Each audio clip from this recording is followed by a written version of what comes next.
Secret treasure की तलाश में एक विलेज में पहुंचते हैं जहां पर उन्हें कंपटीशन के बारे में पता चलता है जिसके प्राइज के तौर पर डियाना का सेक्रेट ट्रेजर दिया जाने वाला था, जिस पर पूरी 7 डेडली सिंस उस कंपटीशन में पार्टिसिपेट करती है जहां पर उनका सामना काफी ज्यादा पावरफुल वॉरियर से होता है। पर इन द एंड डियाना उस टूर्नामेंट को जीत लेती है। तभी कुछ हॉली नाइट्स उस विलेज पर हमला कर देते हैं जो वहां पर 7 डेडली सिंस को मारने आए थे और डीमन ब्लड को कंज्यूम करने के बाद से उन हॉली नाइट्स की पावर एक अलग ही लेवल पर पहुंच गई थी, इसलिए वो बान और मिलर्स को बड़ी आसानी से हरा देते हैं। जहां पर एलिजाबेथ की सिस्टर मिलर्स को एक लॉकेट के अंदर कैद कर देती है जो उसे हेनरिक्सन ने दिया था। पर तभी हेनरिक्सन के भेजे हुए हॉली नाइट्स एलिजाबेथ को जान से मारने की कोशिश करते हैं, जहां पर एलिजाबेथ को प्रोटेक्ट करते हुए उसकी सिस्टर की जान चली जाती है और वो लोग एलिजाबेथ को जान से मारने वाले होते हैं। पर तभी मिलर्स उस लॉकेट को डिस्ट्रॉय करके बाहर आ जाता है, लेकिन हम देखते हैं कि मिलर्स पर एक डार्क एनर्जी हावी हो गई थी। अब आगे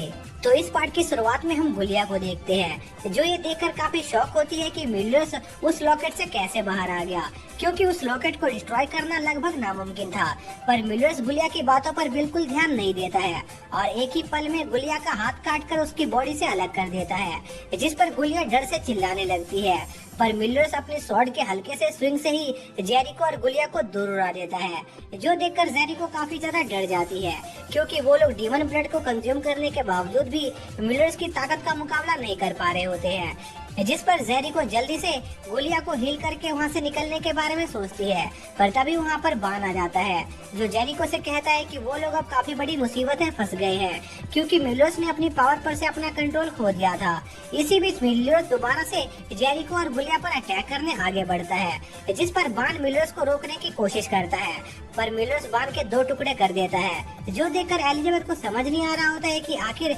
एकदम से मिलर्स को क्या हो गया है, क्योंकि मिलर्स अपने दोस्तों पर भी अटैक कर रहा था। जिसके अगले ही पल एलिजाबेथ देखती है कि मिलर्स ने उस पूरी जगह को डिस्ट्रॉय कर दिया होता है और वो ठीक एलिजाबेथ के पीछे खड़ा था, जिस पर एलिजाबेथ डर के मारे कुछ कह नहीं पाती है। तभी मिलर्स एलिजाबेथ को सूंघने लगता है और अपने राइट हैंड से एक विंग क्रिएट करके वहाँ से चला जाता है। इसी बीच हम हेलब्रम और किंग को देखते हैं, जहाँ पर हेलब्रम ने किंग को बुरी तरह से हरा दिया होता है और उसे जान से मारने वाला होता है। तभी हेलब्रम को एक अजीब सी ऑरा उसकी ओर आते हुए महसूस होती है, जिस पर हेलब्रम किंग को उसे छोड़कर अपनी जान बचाने को कहता है, क्योंकि एक खतरनाक चीज उनकी तरफ तेजी से बढ़ रही थी। जिस पर किंग को हेलब्रम की बात कुछ समझ नहीं आती है। तभी किंग देखते हैं कि मिलर्स तेजी से उनकी तरफ उड़ते हुए आ रहा है, जो हेलब्रम पर एक जोरदार अटैक करता है। पर हेलब्रम मिलर्स के उस पावरफुल अटैक को ब्लॉक करने में कामयाब रहता है। फिर हेलब्रम मिलर्स से कुछ कहने ही वाला होता है कि इससे पहले ही मिलर्स हेलब्रम पर लगातार कई अटैक करने लगता है, जिस पर हेलब्रम मिलर्स को एक पंच मारकर दूर उड़ा देता है।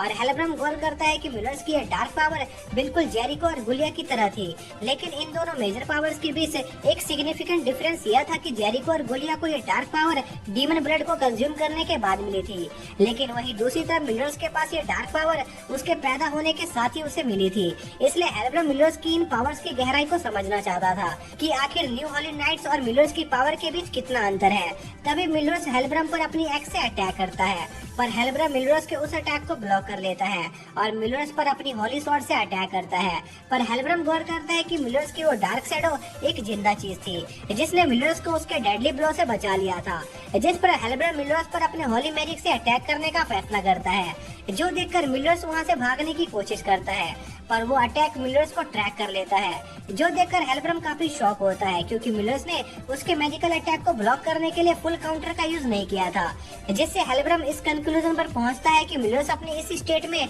अपने मैजिकल पावर का यूज नहीं कर सकता था। इसी बीच हम हाउजर और एक हॉली नाइट को देखते हैं, जिन्हें एक दरार से काफी ज्यादा मैजिकल पावर महसूस हो रही थी, जिसमें कुछ देर पहले डियाना एक सिविलियन को बचाते हुए गिर गई थी। तभी वहाँ की जमीन हिलने लगती है और हम मदर हॉक को वहाँ आते हुए देखते हैं, जो उस दरार के अंदर डियाना के कपड़े गिरा देती है। फिर हम मिलर्स और हेलब्रम को देखते हैं, जहाँ पर हेलब्रम बड़ी आसानी से मिलर्स के सारे पावरफुल अटैकों को ब्लॉक कर रहा होता है। तभी हमें पता चलता है कि असल में हेलब्रम के पास भी बिल्कुल बान जैसे मैजिकल पावर मौजूद थी और वो दूसरे वॉरियर्स की पावर को खींच सकता था, लेकिन बान की तरह वो दूसरे वॉरियर्स से उनकी पावर को छीन नहीं सकता था, बल्कि उसे उनकी पावर्स लेने के लिए उनसे परमिशन लेनी पड़ती थी। और इस समय लियोनस किंगडम में मौजूद सभी होली नाइट्स हेलब्रम से अपनी पावर शेयर कर रहे थे, लेकिन हेलब्रम के ऐसा कहते ही मिलर्स हेलब्रम को बुरी तरह से पीटना स्टार्ट कर देता है, जो देखकर हेलब्रम को कुछ समझ नहीं आ रहा होता है। तभी हेलब्रम देखता है कि मिलर्स की मैजिकल पावर भी काफी ज्यादा बढ़ रही होती है, जो देखकर वो काफी शॉक होता है और हेलब्रम को मिलर्स के हाथों बुरी तरह से पिटते देखकर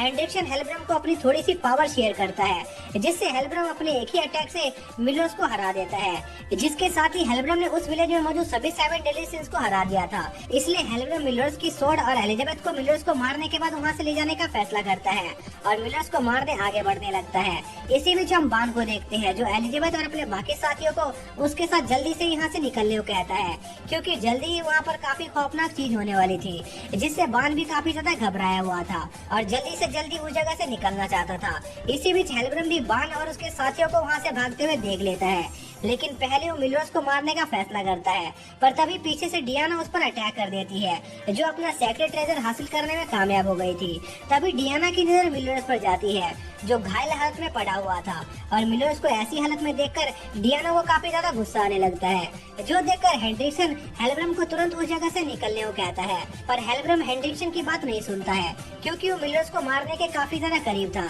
तभी डियाना अपने सेक्रेट ट्रेजर से जमीन पर एक अटैक करती है, जिससे वहाँ की सारी जमीन टूटकर ढहने लगती है, जो देखकर हेलब्रम वहाँ से निकलने की कोशिश करता है। पर हम देखते हैं कि डियाना ने आसपास की जमीन को डिस्ट्रॉय करके एक बड़ा सा माउंटेन क्रिएट कर दिया था, और डियाना उस माउंटेन से हेलब्रम और उसके साथियों पर अटैक कर देती है, जिसके साथ ही हेलब्रम का वो डिवाइस भी डिस्ट्रॉय हो जाता है, जिससे वो हेनरिक्सन से कांटेक्ट कर रहा था। जिसके बाद डियाना वापस अपने सभी दोस्तों से मिलने आती है, और हम देखते हैं कि मिलर्स वापस से होश में आ गया था। लेकिन तभी बान मिलर्स को उसकी पावर पर से कंट्रोल खोने के लिए उसे एक जोरदार पंच मारता है, जिस पर मिलर्स बान से माफी मांगता है। तभी एलिजाबेथ मिलर्स को गले लगाने लगती है, क्योंकि उसे उसकी काफी चिंता हो रही थी, पर मिलर्स एलिजाबेथ से मजे लेने लगता है। तभी एलिजाबेथ की नजर गिरेमोर और उसकी सिस्टर पर जाती है, जहां पर एलिजाबेथ गिरेमोर को उसकी सिस्टर की लाश को एक अच्छी जगह दफनाने को कहती है, और गिरेमोर से वादा करता है कि वो हॉली नाइट से अपनी सिस्टर की मौत का बदला जरूर लेगी, जिस पर गिरेमोर वहां से चला जाता है। तभी एलिजाबेथ देखती है कि मिलर्स की स्वॉर्ड उसके पास मौजूद नहीं थी, जिसका मतलब था कि उसकी स्वॉर्ड चोरी हो गई थी, जो कि एक काफी ज्यादा दिक्कत वाली बात थी। लेकिन मिलर्स को यकीन होता है कि वो अपनी स्वॉर्ड को वापस ढूंढ लेगा, और हम देखते हैं कि इस पूरी बैटल में सबसे ज्यादा घायल हॉक हुआ था, इसलिए किंग और मिलर्स उसे दिलासा दे रहे होते हैं। इसी बीच हम हेलब्रम को देखते हैं, जो डियाना के उस अटैक से किसी तरह से जिंदा बच गया था और मिलर्स की स्वॉर्ड को हासिल करने में कामयाब हो गया था। और हॉली नाइट्स मिलर्स की स्वॉर्ड को इसलिए ढूंढ रहे थे क्योंकि मिलर्स की स्वॉर्ड में डीमन रिलैम के गेट को खोलने की ताकत थी। जिसके बाद हम लिनर्स किंगडम का सीन देखते हैं, जहाँ पर एलिजाबेथ की सिस्टर के डेथ की न्यूज पहुंच गई थी, जिसका इल्जाम 7 डेडली सिंस पर लग गया था, और गिरिमोर भी प्रिंसेस की डेथ के बाद से वापस लियोनस किंगडम नहीं लौटा था, जो कि काफी अजीब बात थी, क्योंकि हमने कुछ समय पहले ही गिरिमोर को लियोनस किंगडम लौटते हुए देखा था। इसी बीच हम कुछ हॉली नाइट्स को देखते हैं, जो लियोनस किंगडम के सिटीजन को जबरदस्ती ट्रेन करके उनकी आर्मी में शामिल कर रहे थे, ताकि वो हॉली वॉर में उन्हें सेक्रीफाइस की तरह यूज कर सके। इसी दौरान हम बान और किंग को देखते हैं, जो आने वाली हॉली वॉर के लिए तैयार हो रहे होते हैं। लेकिन किंग देखता है कि बान किसी सोच में पड़ा होता है, जिस पर किंग समझ जाता है कि बान मिलर्स की उस अजीब ट्रांसफॉर्मेशन के बारे में सोच रहा है, क्योंकि मिलर्स की वो ट्रांसफॉर्मेशन बिल्कुल एक डीमन की तरह थी, जिस पर बान किंग की बात मानने से इनकार कर देता है, क्योंकि मिलर्स और एलियन ही उसकी जिंदगी में दो ऐसे इंसान थे जिन्होंने उसे जीने का एक मकसद दिया था। इसलिए वो किसी भी हालत में यह मानने को तैयार नहीं होता है कि जिस इंसान को इतना ज्यादा मानता है वो एक डीमन हो सकता है। इसी बीच हम मिलर्स को देखते हैं, जो फाइनली हॉली वॉर को लड़ने के लिए अपना मन बना लेता है और अपने सभी साथियों के साथ मिलकर उस जंग को खत्म करने का फैसला करता है, जो 10 साल पहले शुरू हुई थी। जिसके साथ ही यह पार्ट यहीं पर एंड हो जाता है।